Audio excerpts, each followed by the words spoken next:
মানুষের পতনের শব্দ কি সত্যিই শোনা যায়, নাকি তা এতটাই নিঃশব্দে নেমে আসে যে কেউ টেরও পায় না? ঠিক যেন কাঁচের গ্লাস হাত থেকে ছিটকে পড়ার আগের সেই এক মুহূর্তের গভীর স্তব্ধতা। অহংকার অহংকার এমনই এক মাদক যা মানুষের চোখকে অন্ধ করে দেয়। সে ভুলে যায় যে আজ যার মাথায় পা রেখে সে হাঁটছে, কাল সেই পায়েই তার গলা টিপে ধরতে পারে।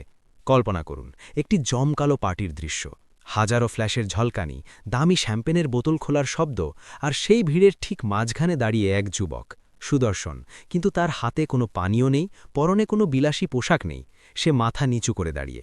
তার সামনে একটি রাজকীয় সোফায় বসে আছে এক নারী, অপরূপ সুন্দরী, কিন্তু তার চোখে জ্বলছে আগুনের মতো ঘৃণা। সে নিজের হিরে বসানো স্যান্ডেলটা এগিয়ে দিল যুবকের দিকে, বলল, পরিষ্কার করো। পুরো হল ঘরে নিস্তব্ধতা। যুবক ধীরে ধীরে নিচু হল, কিন্তু সে কি সত্যি পরাজিত, নাকি এটা শুধু ঝড়ের আগের নীরব প্রশান্তি? কারণ ওই নারী জানেন না, যার মাথায় তিনি পা রাখতে চাইছেন তিনি আসলে এই পুরো শহরের প্রকৃত মালিক। আজ রাত ভাগ্যের চাকা ঘুরবে। আজ রাত শিকারী নিজেই শিকার হয়ে যাবে। খান ভিলা, শহরের হৃদয়ে দাঁড়ানো এক অত্যাধুনিক প্রাসাদ। বাইরে থেকে দেখলে মনে হয় এখানকার বাসিন্দাদের জীবনে দুঃখ কষ্টের কোনো স্থান নেই, কিন্তু দেওয়ালের ভেতরের গল্প সম্পূর্ণ ভিন্ন। সকালের প্রথম আলো জানালা দিয়ে ডাইনিং টেবিলে এসে পড়েছে, কিন্তু সেই আলোতেও ঘরের ভারী নিঃশ্বাস কাটছে না। আয়েশা খান, খান এন্টারপ্রাইজের একমাত্র উত্তরাধিকারিণী। তার বাবার গড়া বিশাল সাম্রাজ্যের গর্বে সে যেন মাটিতে পা রাখতেই ভুলে গেছে। তার কাছে মানুষ দুই রকমের, যারা তার সমান ধনী আর যারা তার জুতো ঝাড়ার যোগ্য। আর এই দ্বিতীয় শ্রেণীতে সে ফেলেছে তার নিজের স্বামী রাহাতকে। রাহাত সিং, শান্ত সংযত এক যুবক।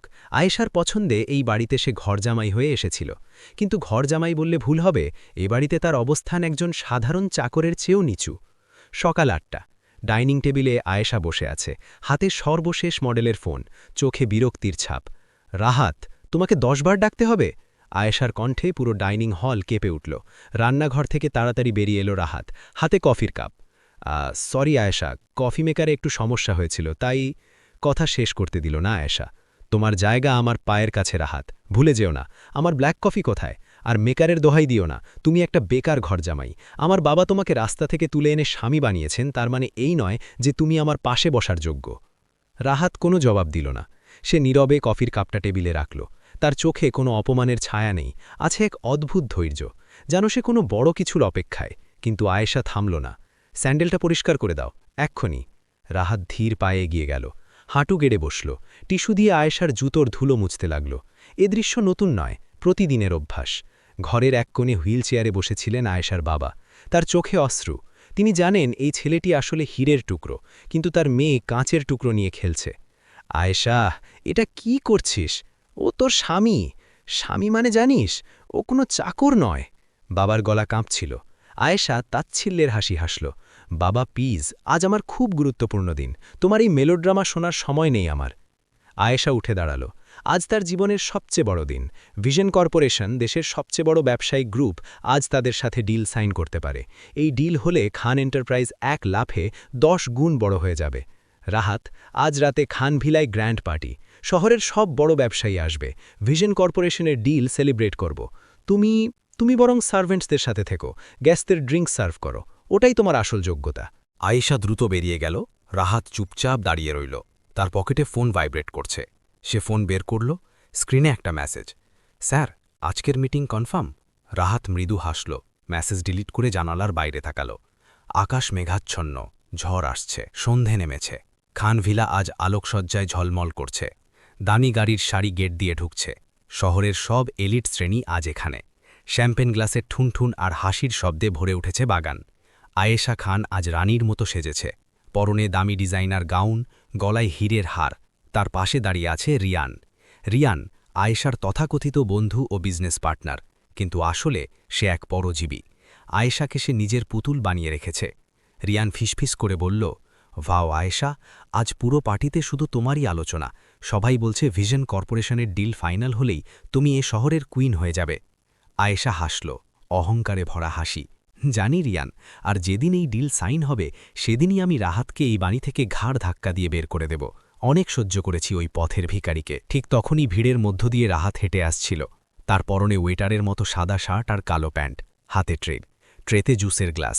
এক গেস্ট বলে উঠল, আরে এ তো আয়েশার স্বামী না? আয়েশা শুনতে পেল। সে সবার সামনে হাসতে হাসতে বলল, লেডিজ অ্যান্ড জেন্টলম্যান, আপনাদের আলাপ করিয়ে দিই। ইনি রাহাত, আমার স্বামী। কিন্তু দেখুন কপাল, স্বামী হয়েও বেচারাকে ওয়েটারের কাজ করতে হচ্ছে।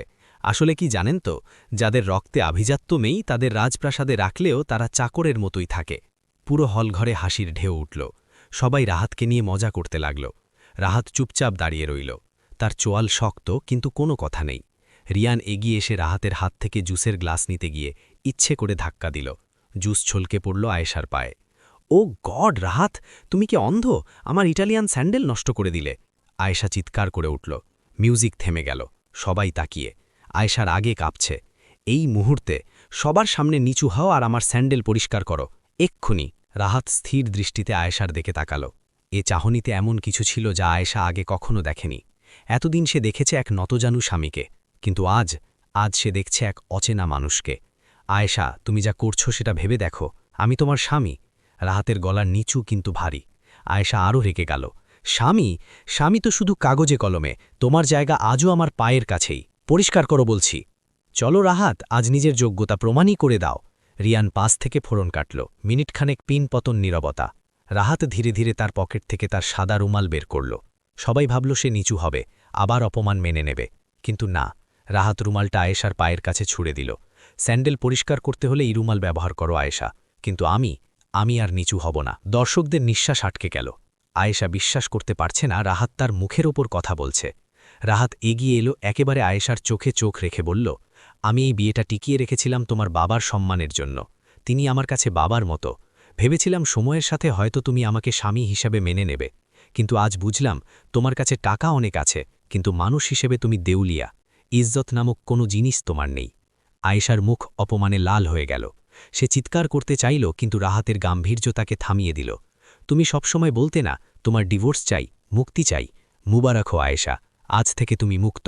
আমি চললাম। রাহাত ঘুরে দাঁড়াল, আর পেছনে তাকাল না। গেটের দিকে হাঁটতে লাগল। পেছন থেকে আয়েশা চেঁচিয়ে উঠল, দফা হয়ে যাও। আর কখনো যেন তোমার ওই ভিখারির মতো মুখ আমাকে না দেখাও। আমার ভিশন কর্পোরেশনের ডিল হচ্ছে, আর আমার তোমার মতো বোঝা দরকার নেই। রাহাত গেটের বাইরে এলো। বৃষ্টি নেমেছে, মুষলধারে। একটা কালো লিমুজিন এসে থামল তার সামনে। ড্রাইভার নেমে ছাতা ধরল। Good evening sir. রাহাত গাড়িতে বসল। ভেজা চুল, চোখে মুখে বৃষ্টির জল, কিন্তু তার চোখ জ্বলছে। সে ফোন বের করল। Hello, head office? আমি রাহাত সিং বলছি, সিইও, ভিশন কর্পোরেশন। ফোনের ওপসে নীরবতা। শুনুন, খান এন্টারপ্রাইজের সাথে আমাদের যে ডিল হওয়ার কথা ছিল, ক্যান্সেল ইট ইমিডিয়েটলি। কিন্তু স্যার, আমি বললাম ক্যান্সেল করুন, আর মার্কেটে খবর ছড়িয়ে দিন যে খান এন্টারপ্রাইজ দেউলিয়া হতে চলেছে। ওদের শেয়ার ডাম্প করা শুরু করুন। আমি দেখতে চাই অহংকার ভাঙলে মানুষের চেহারা কেমন হয়। গাড়িটা অন্ধকারে মিলিয়ে গেল। পরদিন সকাল। খান ভিলায় কোনো রোদ নেই, শুধু হাহাকার। আয়েশার ফোন বেজেই চলেছে। একের পর এক খারাপ খবর। ম্যাম, সর্বনাশ হয়ে গেছে। ম্যানেজারের গলা কাঁপছে। ভিশন কর্পোরেশন ডিল ক্যান্সেল করে দিয়েছে। শুধু তাই নয়, ওরা আমাদের বিরুদ্ধে ফ্রড কেস ফাইল করেছে। মার্কেটে আমাদের শেয়ার 40% পড়ে গেছে ম্যাম। ইনভেস্টাররা টাকা ফেরত চাইছে। আয়েশা সোফায় ধপ করে বসে পড়ল। এটা কি করে সম্ভব? কাল রাত পর্যন্ত সব ঠিক ছিল, হঠাৎ কেন? রিয়ান পাশে দাঁড়িয়ে নখ কামড়াচ্ছে। নিশ্চয়ই ওই রাহাত কোনো কুবুদ্ধি দিয়েছে। ও যাওয়ার পর থেকেই সব খারাপ হচ্ছে। আয়েশার আগে ফোন তুলল। আমি এক্ষুনি ভিশন কর্পোরেশনের সিইওর সাথে কথা বলবো। এটা নিশ্চয়ই ভুল বোঝাবুঝি। সে ভিশন কর্পোরেশনের হেড অফিসে ফোন করল। হ্যালো, আমি আয়েশা খান। আমি আপনাদের সিইও মিস্টার রাহাত সিংয়ের সাথে কথা বলতে চাই। রিসেপশনিস্টের যান্ত্রিক উত্তর। মিস্টার সিং সাধারণত কারো সাথে সরাসরি কথা বলেন না, কিন্তু তিনি আপনার জন্য একটা মেসেজ রেখে গেছেন। কি মেসেজ? তিনি বলেছেন যদি আপনি আপনার কোম্পানি বাঁচাতে চান, তবে কাল সকাল 9টায় অফিসে চলে আসবেন। 1 মিনিট দেরি হলে খান এন্টারপ্রাইজ ইতিহাস হয়ে যাবে। আয়েশার হাত থেকে ফোন প্রায় পড়ে যাচ্ছিল। রাহাত সিং? নামটা তো আমার স্বামীর নামের মতোই, কিন্তু এ তো হতে পারে না। ও তো একটা ভিখারি। বাবার ঘর থেকে কান্নার আওয়াজ আসছে। হার্ট পেশেন্ট বাবা এই শক নিতে পারছেন না। আয়েশা বুঝল সে এক গভীর জালে আটকে গেছে, অথবা নিজেই সেই জাল বুনেছে। পরদিন সকাল। ভিশন কর্পোরেশনের বিশাল টাওয়ার, 50 তলা উঁচু। এই বিল্ডিংয়ের সামনে দাঁড়ালে নিজেকে পিঁপড়ের মতো মনে হয়। আয়েশা আর রিয়ান যখন ঢুকছে, সিকিউরিটি তাদের চেক করল যেন তারা অপরাধী। মিস্টার সিং 50 তলায় অপেক্ষা করছেন, যেতে পারেন। লিফটে ওঠার সময় আয়েশার বুক ধরফর করছে। রিয়ান বারবার বলছে, আমরা মাফ চেয়ে নেব আয়েশা, দরকার হলে পায়ে পড়ব, কিন্তু বিজনেস বাঁচাতে হবে। আয়েশা দাঁতে দাঁত চাপল। আমি আয়েশা খান, আমি কারো পায়ে পড়ি না। লিফট 50 তলায় থামল। বিশাল কাঁচের দরজা খুলে গেল। বিশাল অফিস। শহরের পুরো দৃশ্য এখান থেকে দেখা যায়। উল্টো দিকে ঘুরে আছে সিইওর চেয়ার। আয়েশা কাপা গলায় বলল, মিস্টার সিং, আমি আয়েশা খান, কেন আমাদের সাথে এমন করছেন? যদি কোনো ভুল হয়ে থাকে। চেয়ারটা ধীরে ধীরে ঘুরল। আয়েশার চোখ কপালে উঠল। রিয়ালের মুখ হা হয়ে গেল। চেয়ারে বসে আছে রাহাত, পরনে ইতালিয়ান স্যুট, হাতে দামি ঘড়ি। সেই একই মানুষ, কিন্তু তার আভা সম্পূর্ণ ভিন্ন। এ সেই চাকর রাহাত নয়, এ এক সম্রাট। ভুল তো অনেক বড় হয়ে গেছে আয়েশা। রাহাতের গলা কনফারেন্স রুমে প্রতিধ্বনিত হল। রাহাত, তুমি এখানে কি করছো? তুমি সিইও? আয়েশা তোতলাতে লাগল। রিয়ান চিৎকার করে উঠল, মিথ্যে কথা, তুই নিশ্চয়ই এই চেয়ার চুরি করে বসেছিস। Guard, guard! রাহাত হাসল, ঠান্ডা হিমশীতল হাসি। সে ইন্টারকমে বলল, পুলিশকে ভেতরে পাঠাও। পুলিশ ঢুকল, কিন্তু তারা রাহাতকে নয়, রিয়ানকে ধরল।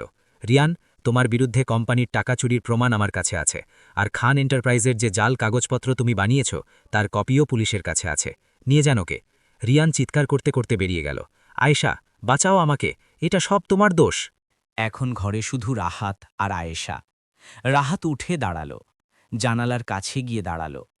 কাল রাতে তুমি আমাকে আমার যোগ্যতা মনে করিয়ে দিচ্ছিলে, তাই না আয়েশা? বলছিলে পোশাক পাল্টালেই মানুষ বদলায় না। দেখো, আজ আমার পোশাক পাল্টেছে, কিন্তু আমি সেই মানুষটাই আছি। তফাৎ শুধু একটাই, কাল ক্ষমতা তোমার হাতে ছিল, আজ আমার হাতে। আয়েশা কাঁদতে শুরু করল। সে দৌড়ে গিয়ে রাহাতের পায়ে পড়তে চাইল। রাহাত, আমাকে মাফ করে দাও, আমি বুঝতে পারিনি, আমি অন্ধ ছিলাম। রাহাত তাকে স্পর্শ করতে দিল না, সরে গেল। তোমার বাবা আমাকে ছেলের মতো স্নেহ করতেন, আমি শুধু তার জন্যই এতদিন চুপ ছিলাম। তার ঋণ আমি শোধ করেছি। এখন তোমার আর আমার কোনো সম্পর্ক নেই। আমার কোম্পানি, আমার বাবার স্বপ্ন, সব শেষ হয়ে যাবে। রাহাত, প্লিজ এমন করো না। রাহাত ঘুরে তাকালো। একটা রাস্তা আছে। কি রাস্তা? আমি যা বলবে তাই করব। রাহাত টেবিলের ওপর একটা ফাইল ছড়ে দিল।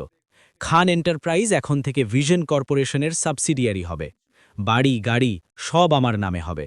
আর তোমাকে আগামী 6 মাস আমার পার্সোনাল অ্যাসিস্ট্যান্ট হয়ে থাকতে হবে। মানে ঠিক সেই কাজগুলোই করতে হবে যা আমি তোমার বাড়িতে করতাম। আমার কফি বানানো, আমার ফাইল গোছানো, একজন সাধারণ কর্মচারীর মতো। রাজি? আয়েশা অবিশ্বাস্য দৃষ্টিতে তাকালো। যে অহংকার নিয়ে সে বেঁচেছিল তা আজ চূর্ণ বিচূর্ণ। কিন্তু তার কাছে আর কোনো পথ নেই। সে কাঁপা হাতে কলম নিল, সাইন করল। তার চোখের জল কাগজে পড়ল। আমি রাজি। সময় গড়িয়ে চলে, দিন যায়, মাস যায়। আয়েশা এখন আর সেই অহংকারী মালকিন নয়। সে এখন সকাল 6টায় ওঠে, নিজের হাতে কফি বানায়, ফাইল নিয়ে দৌড়াদৌড়ি করে। প্রথম তার খুব কষ্ট হতো, সে কাঁদত। কফি ঠিকমতো হতো না, রাহাত তাকে বকা দিত, ঠিক যেমন সে দিত। এত ঠান্ডা কফি, আবার বানিয়ে আনো। আয়েশা চুপচাপ মাথা নিচু করে চলে যেত। সে বুঝতে পারছিল অপমান কেমন লাগে, অবহেলা কেমন লাগে। 3 মাস পর হঠাৎ হাসপাতাল থেকে ফোন এলো। আয়েশার বাবার হার্ট অ্যাটাক হয়েছে, ইমার্জেন্সি অপারেশন দরকার, 50 লক্ষ টাকা চাই। আয়েশার কাছে কোনো টাকা নেই, সব অ্যাকাউন্ট সিজ করা। সে পাগলের মতো রাহাতের কেবিনে ঢুকল। রাহাত, প্লিজ আমার বাবাকে বাঁচাও, আমার কাছে কিচ্ছু নেই, আমাকে যা শাস্তি দেওয়ার দাও, সারা জীবন তোমার চাকরানি হয়ে থাকব, কিন্তু বাবার অপারেশনের টাকাটা দিয়ে দাও, প্লিজ। রাহাত ফাইল থেকে মুখ তুলল না। টাকা? কেন দেব? আমাদের কন্ট্রাক্টে তো এমন কিছু ছিল না। আয়েশা রাহাতের পায়ের কাছে বসে পড়ল। তার চোখের জল রাহাতের জুতো ভিজিয়ে দিচ্ছে। আমি ভিক্ষা চাইছি রাহাত, আমার অহংকার, আমার জেদ সব মরে গেছে, আমি শুধু আমার বাবাকে চাই। রাহাত উঠে দাঁড়াল, আয়েশার হাত ধরে তাকে তুলল, নিজের রুমাল দিয়ে আয়েশার চোখ মুছে দিল। চোখ মুছো আয়েশা, তোমার বাবার অপারেশন শুরু হয়ে গেছে, ডাক্তারদের ফিস আমি 2 ঘন্টা আগেই জমা দিয়ে দিয়েছি। আয়েশা অবাক হয়ে তাকালো। তুমি দিয়ে দিয়েছ? রাহাত হাসল, এক স্নিগ্ধ হাসি। আমার লড়াই তোমার অহংকারের সাথে ছিল আয়েশা, তোমার অসুস্থ বাবার সাথে নয়। তিনি তো আমারও বাবা। আমি তোমাকে কষ্ট দিতে চাইনি, আমি চেয়েছিলাম তুমি বুঝো মানুষকে মানুষ হিসেবে সম্মান করতে হয়, টাকা দিয়ে নয়। আয়েশা কান্নায় ভেঙে পড়ল, কিন্তু এই কান্না দুঃখের নয়, অনুশোচনার।